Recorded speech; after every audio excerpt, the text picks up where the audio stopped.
So, Jessica, it's good to meet you. You've asked a question about Anapanasati, but before we talk about Anapanasati, let's do some basics. Then we'll get into Anapanasati. And the most basic thing to talk about is what the Buddha says that both formerly and now I teach only one thing, just one little thing. And what he says he teaches in the Pali language is dukkha, dukkha nirodha. Translated well into English would be something like dissatisfaction and stop it. Stop being dissatisfied. Right? Another way to express it would be don't worry, be happy. Don't worry, be happy. So, whatever you're worried about, begin to see what you're worried about and then stop worrying about it. So, anything that comes to mind, house that needs to be repaired, a car that needs to be repaired, somebody that you used to know, a friend that died, granny who died. When you see yourself thinking about the past or the future, when you see yourself doing that, take the right noble effort to stop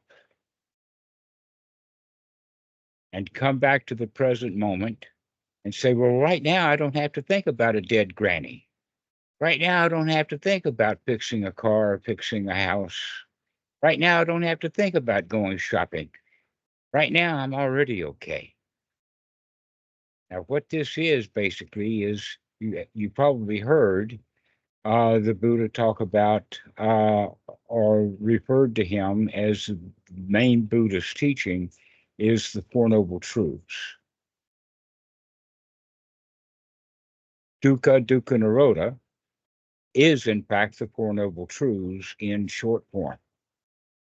The first noble truth is that we are dissatisfied.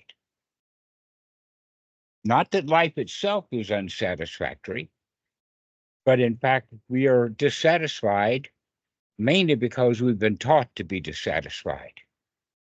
And who did we learn how to be dissatisfied from? A whole bunch of ignorant people.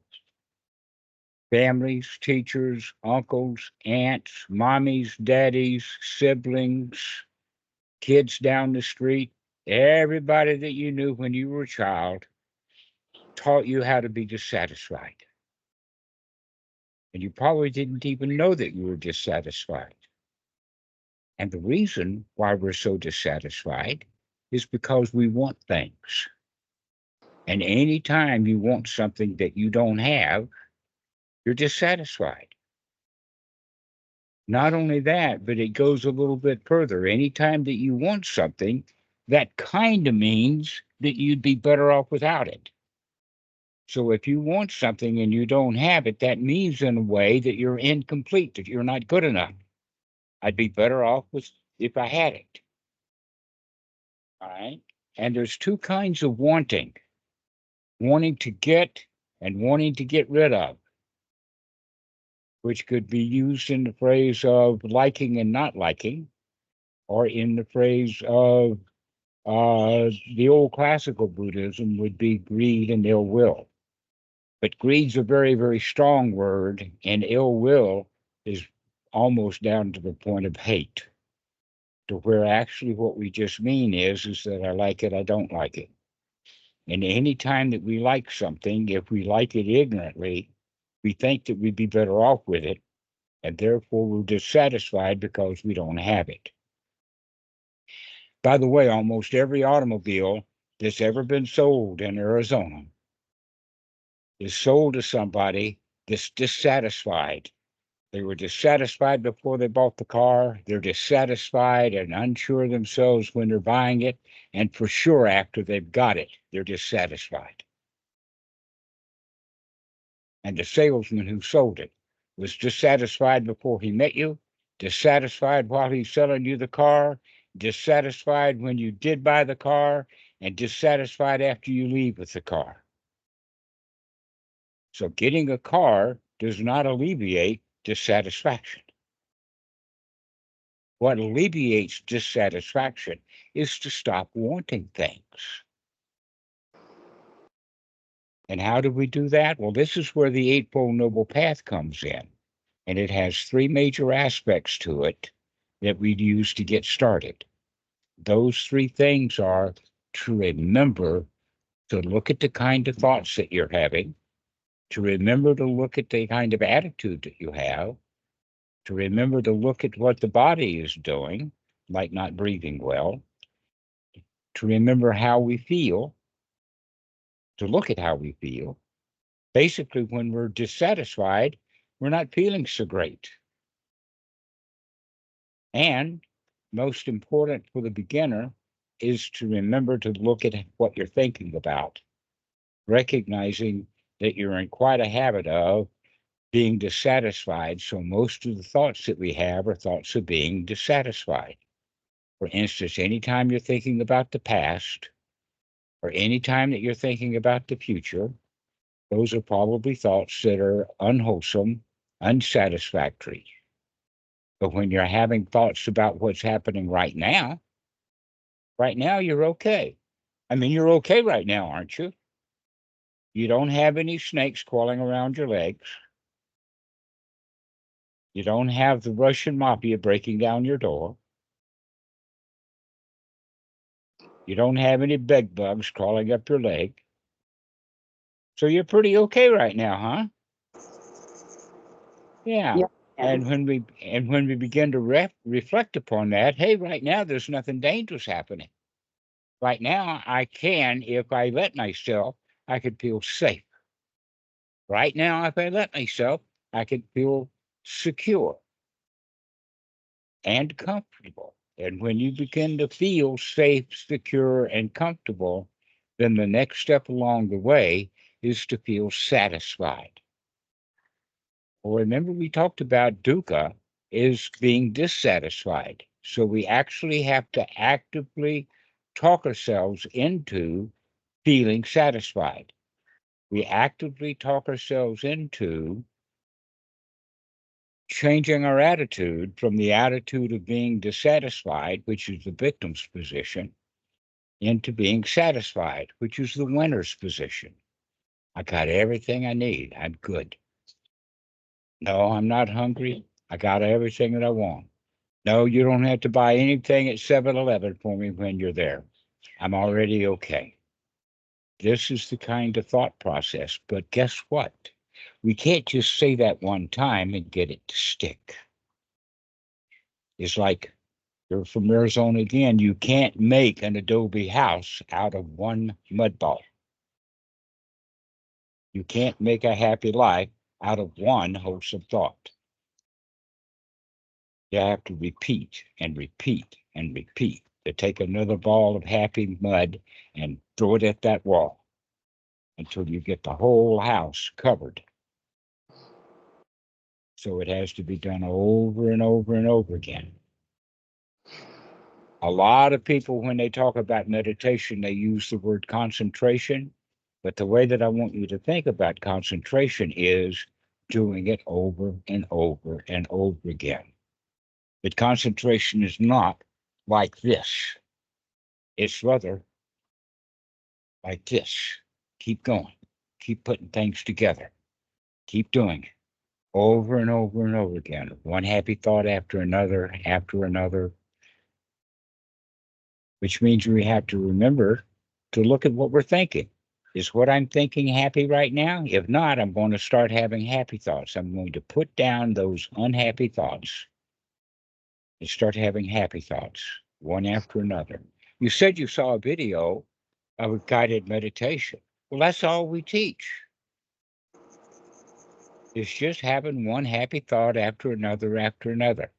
But you can't carry the video around with you. You have to have that video kind of in your head to remember over and over again that everything's okay. Everything is fine. And when you keep telling yourself that, you begin to have the attitude that it's true. A lot of people says, yeah, I did what you told me to do, but I don't feel satisfied. Well, that's because you didn't believe it when you said it. So can you see that? Oh, well, I said it, but I don't believe it. And pretty soon you'll get to the point, hot diggity dog, it is true. I am okay. I am satisfied. Right now, everything is okay. So we basically, one way of saying it is that you have spent your whole life talking yourself into bad feelings. Now it's time to talk yourself into good feelings. One happy mud ball at a time. Let's build that adobe house. Let's make it cool.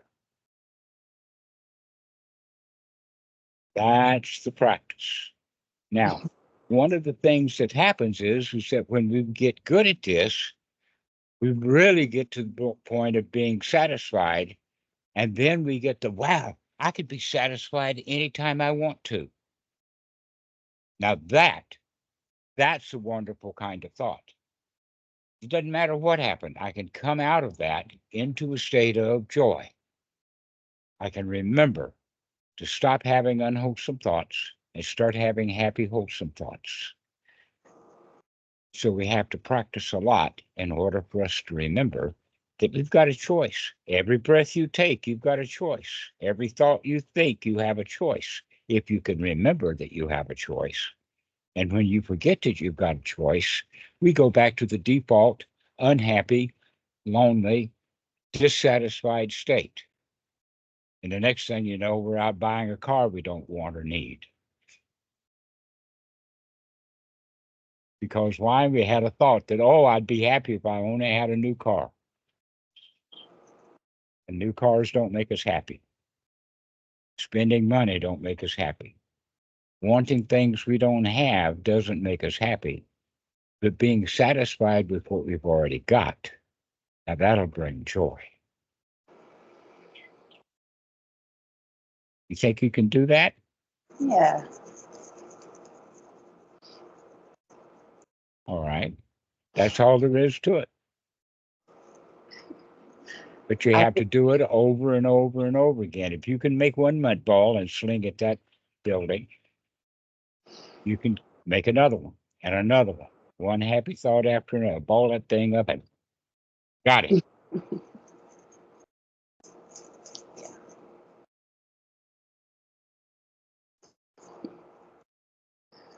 So can you practice that? yeah. All right. So one thing about Anapanasati, they use the word about breathing, because that's what word Anapanasati actually means. Ana is an in-breath and prana is an out-breath. You've more than likely heard about yoga, pranayama yoga. You probably heard of it. Well, guess what? Anapana is just in a different language and things are backwards. So pranayama and anapana are actually the same word. And you remember to take a deep breath. And you remember something like, everything's okay. And just relax.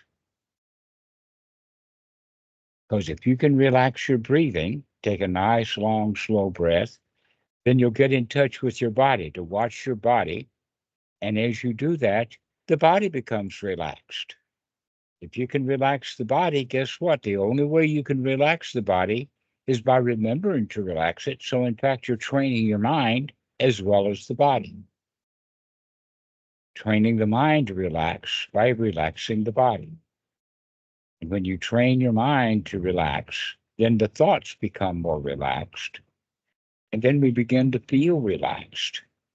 We begin to get the attitude that everything's okay.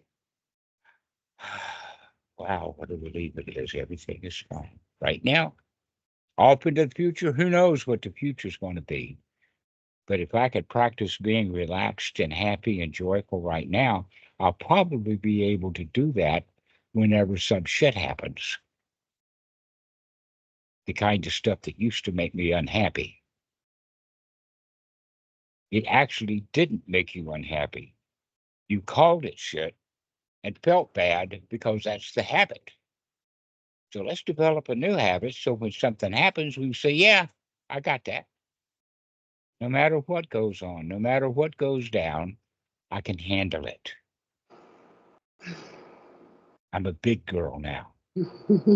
No longer in diapers, being ordered around. I'm big enough that I can be happy by my choice.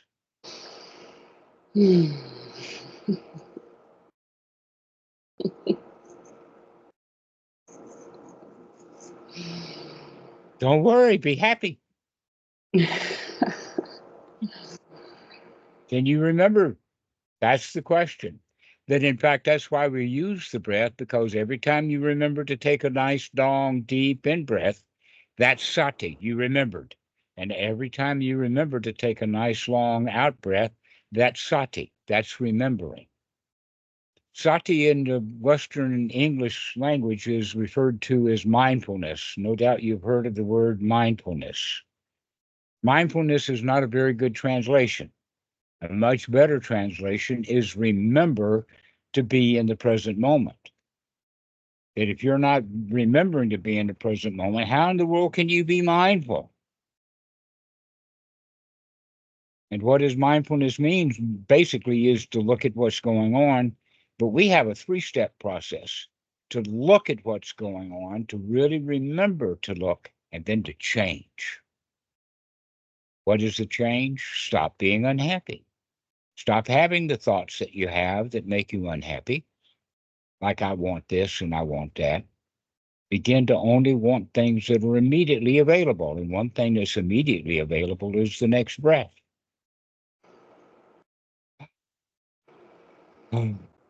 What a relief it is. I got everything I want. The next breath.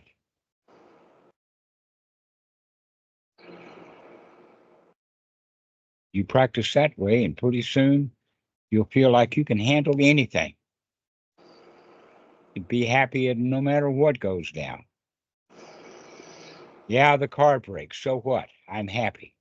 I can get it repaired happily. I can pay the outrageous repair bill happily. Or I can argue with the repair bill and get a discount happily. But the important thing is to remember you've got a choice about how you feel. And that's almost remarkable for most people, because most people, they don't even know that they've got a choice about how they feel. They're just kind of out of control. They see that high repair bill and they automatically get angry because they don't have any choice. But you're developing that choice to remember you've got a choice. To remember about what kind of thoughts you have. To remember what kind of feelings you have. Actually, to remember what kind of attitude you have. Do you have the attitude of a winner? Begin to see yourself as successful. Become satisfied. Well, I've got it good enough. I got this wired. Not a worry in the world. No problems, mate. This is the kind of stuff that we have to remember to say to ourselves. And that's basically what that short video was on. It's just to practice this. And then we forget. Never mind, start again. Come back and practice again. Recognize that every time you forget, you'll probably wind up in dissatisfaction. Can you see that? And then make a change. So, Jessica, what do you think? You think you can do this? Yeah.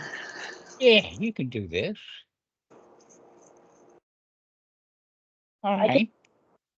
So one of the things that I would recommend then is that you begin to practice this. You know, in some schools, they talk about doing meditation an hour a day. And then that means that they've got 24 hours or 23 hours left to feel bad. But we're not going to practice that way. We're going to practice in the way of remembering anytime we can remember. And we can practice that intentionally by setting up a schedule. And I would recommend for 10 minutes, 10 full minutes, to practice I'm okay. Everything is fine. Not a worry in the world. And then those unhappy thoughts will start up again, and you say, aha, I caught that. Not fussing at yourself. You start to fuss at yourself for having unwholesome thoughts. That fussing is just more unwholesome thoughts. So we stop judging ourselves and start loving ourselves. You're already okay just the way you are, warts and all. But when you see a wart, change it. When you see an unwholesome thought and say, aha, I caught that one. Then in fact, when you say, aha, I caught it, that's actually a change right then and there now, isn't it? So you practice that for 10 minutes, and you do that for 6 times a day. 6 times 10, 60, that's your hour. Except that this is going to be a whole lot more valuable because you're really practicing. You can do the first thing in the morning when you wake up. You can take 10 minutes and say, wow, I'm glad I'm alive. I made it through the night. Everything's okay. Today is all right. I can handle today no matter what happens. Then at night, when you go to bed, you can have the thought, I can just lay here and feel happy all night. I don't have to go to sleep. I can continue to come back and have happy thoughts, one after another after another. I can pull that cover up and says, oh, this is so nice. Oh, everything is all right. And just have those kind of thoughts while you're going to sleep. And then you'll have better dreams. And then you wake up and do it again. And then maybe at lunchtime or maybe in the traveling on the train or ever how you get to work, you can practice again. You could be sitting at your desk at the office, worried, frustrated, whatever, and you say, aha, I'm going to take 10 minutes off. I'm going to come out of my unhappiness and start to be happy again. And so you can find 6 times a day to practice for 10 minutes. Your whole life is worth an hour a day now, isn't it? Okay, you practice like that and see that there's going to be some real positive results. Can you do that? Oh, yes. Yes, sure you can. All right. So let's go ahead and finish this call. Do you have any final questions?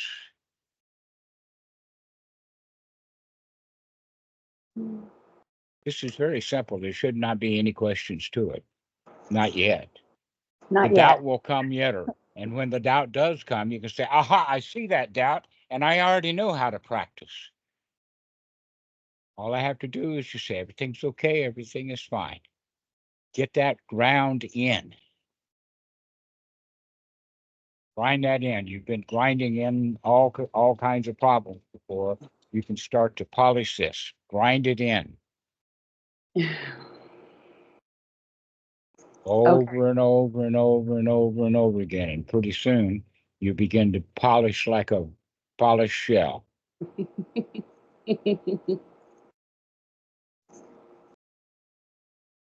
The Okay. job, the job that needs to be done has already been done. When you say, aha, everything is okay. That's the only job that you have to do. And when that job is done, oh, what a relief it is.